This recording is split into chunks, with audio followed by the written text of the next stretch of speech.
Sin fronteras.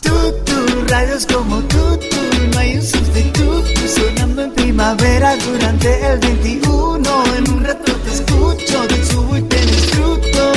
Yeah, no hay radios como tú. Sin fronteras.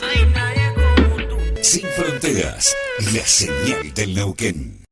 El gobierno más progresista, que más derechos amplió. Nunca habíamos ido a una elección en estas condiciones. Es que hay una situación económica y social muy crítica en la Argentina. ¡Yo me metí acá para despertar leones! Al momento de elegir. ¿Por quién lo harías? ¿Por quien dice ser y no lo es? ¿Por quien te promete y no cumple? ¿O por quien siempre está a tu lado? Te escucha, te conoce. Y todos los días trabaja para vos. Sí, claro. Estamos hablando de tu radio. En la primavera 2021, Ya sabes a quién elegir. Sin fronteras, Diseñó un producto pensado a tu medida para que con una mínima inversión tengas el máximo beneficio. comunicate con nuestro departamento de ventas. 2994-160903, 2994-209610, neuquenproducciones@yahoo.com.ar. En la primavera 2021, Es la fuerza de ventas que estabas necesitando. Para conocernos, hay que comunicarse. Vos hablás. Y en la radio te escuchamos. Vos nos escribís. Y nosotros te leemos. Conectate. Queremos conocerte.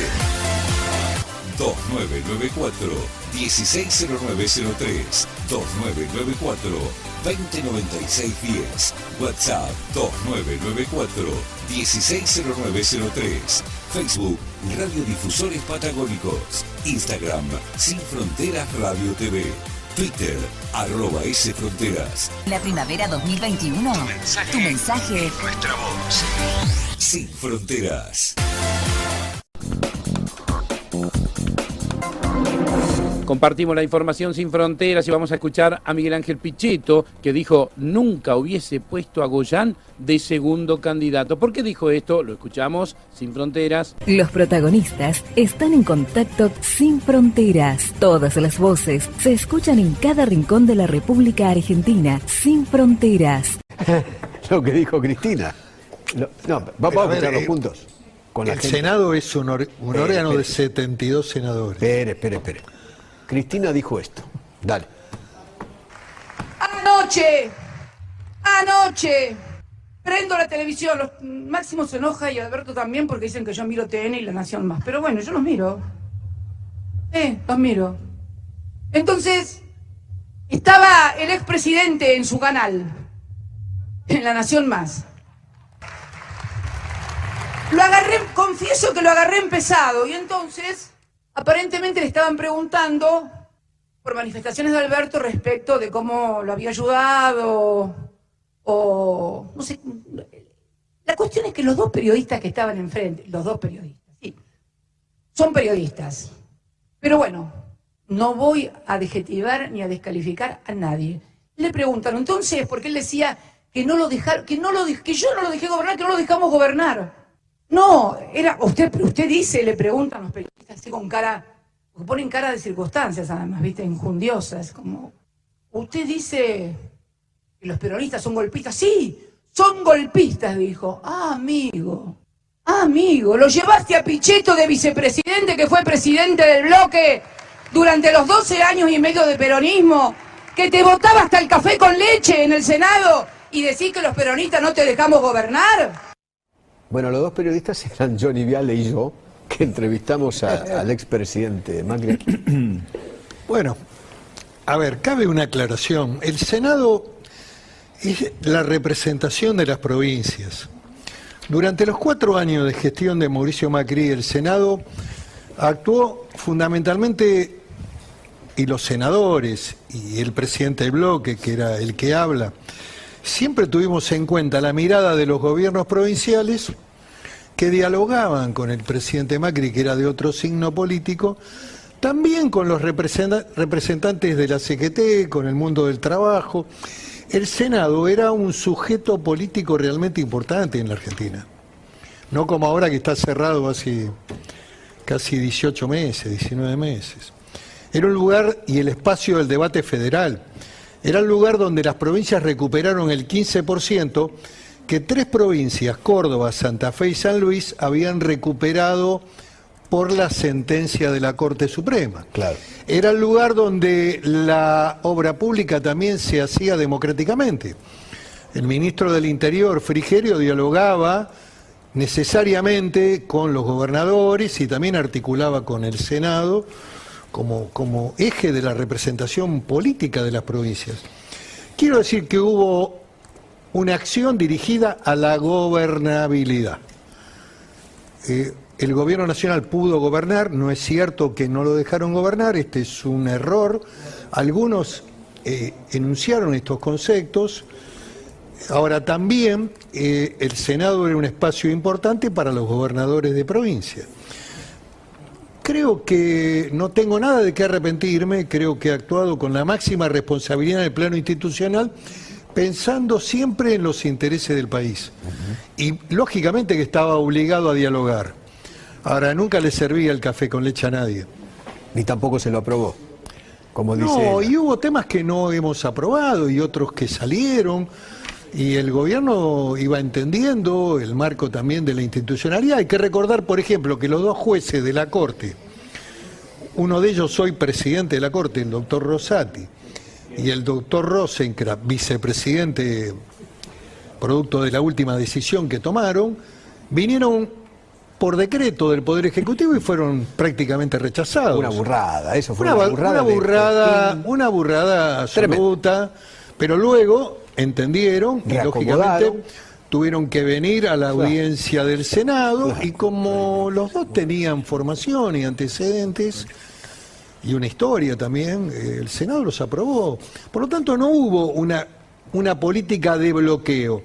Si la vicepresidenta se refiere a eso y lo equipara al café con leche, bueno, hay que recordar que estamos en elecciones y uno tiene que ser benevolente con los mensajes. Ya que habló de la Corte, era un tema que yo lo quería tratar con usted dentro de un rato, pero ya que introdujo el tema de la Corte, ¿qué le pareció esa elección?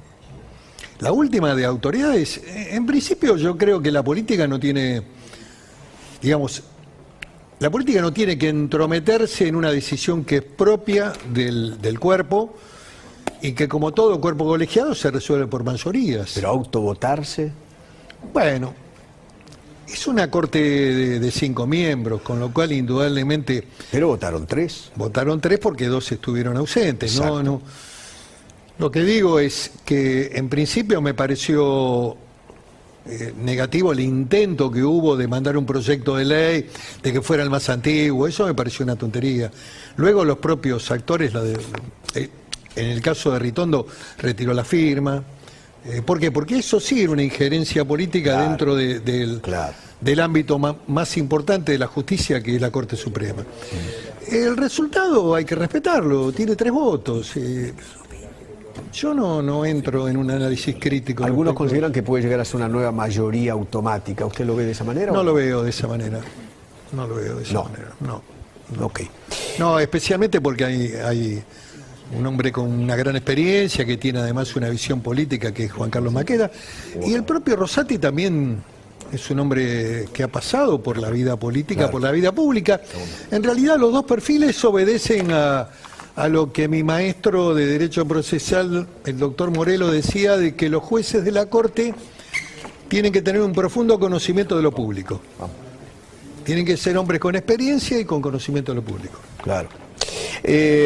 ¿La elección qué le pareció? ¿Qué análisis haría usted de la elección de octubre? Mirá, voy a repetir algunos conceptos que he dicho públicamente. El gobierno perdió la elección, fundamentalmente producto de la decisión sanitaria con consecuencias letales en la economía. La pandemia existió en el mundo. Ahora, el cierre de 10 meses es único y excepcional de la Argentina. Esos son los decretos firmados por el presidente. Es una decisión administrativa. Esa política sanitaria tiene efectos económicos muy fuertes, pero no solamente en el plano económico de la pérdida del empleo, de la pérdida de la actividad económica, sino también en el plano emocional, en el plano afectivo. Hay un conjunto de situaciones que le pegaron muy duro a la gente. La pérdida de la clase de los chicos, la pérdida de un familiar querido que no pudiste despedir. Claro. Bueno, y después, lógicamente, todo el efecto económico que tiene que ver con desempleo, aumento de pobreza, inflación y un conjunto de variables. Hoy estuve conversando con uno de los hombres de FEGRA, que es la Federación de Empresas de Turismo y Gastronomía. El impacto ha sido demoledor. 33.000 firmas han cerrado. 13.000 hoteles están con graves dificultades en la Argentina. Cuando vos ves ese escenario demoledor, bueno, esperemos que ahora se recupere la actividad turística interna, pero ha sido devastador. Y estás analizando solamente dos actividades, la del turismo, y la hotelería y la gastronomía. El impacto ha sido muy fuerte, producto de decisiones que yo califico de irracional. Y esto lo pagaron en el voto. Lo pagaron en el voto, lo pagaron con la gente humilde, porque el plan ya no alcanza, con la gente pobre. Lo pagaron también con el impacto emocional que significó todo eso. En donde vos le podés dar ahora todo lo que quieras, repartir lo que quieras, pero no creo que modifique la estructura de pensamiento de la mayoría de la sociedad. De todas maneras, por más platita que pongan, por más calefones. El Frente de Todos tiene un problema de estructura.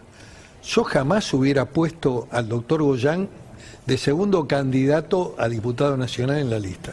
No tengo nada personal, pero el doctor Goyán fue la cara de las restricciones y de las limitaciones a las libertades, a la circulación, al quedate en casa, al que no te podés mover, también el que anunciaba que venía la muerte, a los cadáveres, llenos de cadáveres.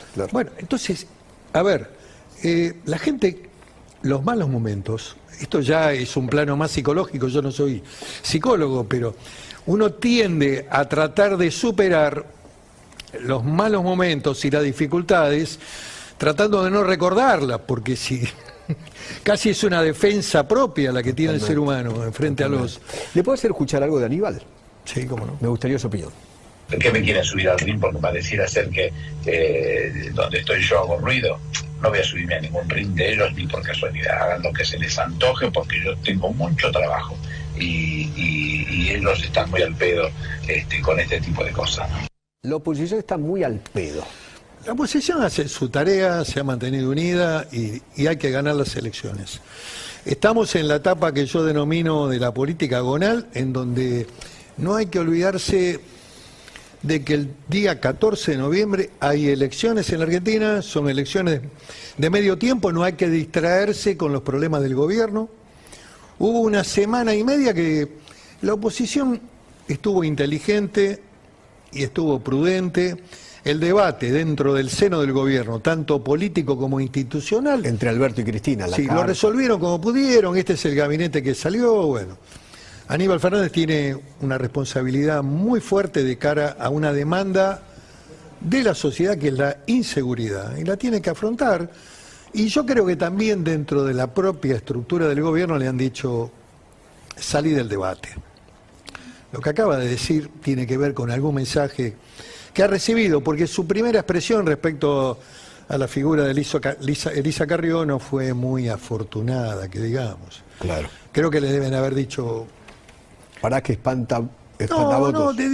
Que se dedique a... Porque lógicamente que hay demandas en ese plano muy fuertes. Porque la demanda número 1. La antropóloga fue letal. Sí, fue letal. Para la seguridad en la Argentina. Dejaron 10.000 tipos peligrosos, ladrones, violadores y asesinos en libertad en el conjunto de lo que fue el sistema federal y las distintas provincias de la Argentina. Con la excusa de la pandemia. 10.000 ¿no? Es estimativo, Claro. Yo creo que debe haber más. Con la excusa del COVID, que no hubo muertos dentro de las cárceles. Claro. ¿Será que deben tener gran capacidad de resistencia o son lugares cerrados donde... Bueno, el claro ejemplo fue Delía. Delía dice, no, yo acá tengo miedo de contagiarme. Lo sacaron y se contagió en su casa. Es probable, sí, lógicamente. Bueno, pero digamos, el argumento para soltarlos, que además fue lo que disparó mucha más actividad ilícita, y volvieron a reincidir estos personajes. ¿Usted cree que el gobierno fue demencial, un argumento demencial? ¿Usted cree que el gobierno está preocupado? ¿Están preocupados? ¿Respecto al resultado? Sí, claro. Por supuesto que están preocupados.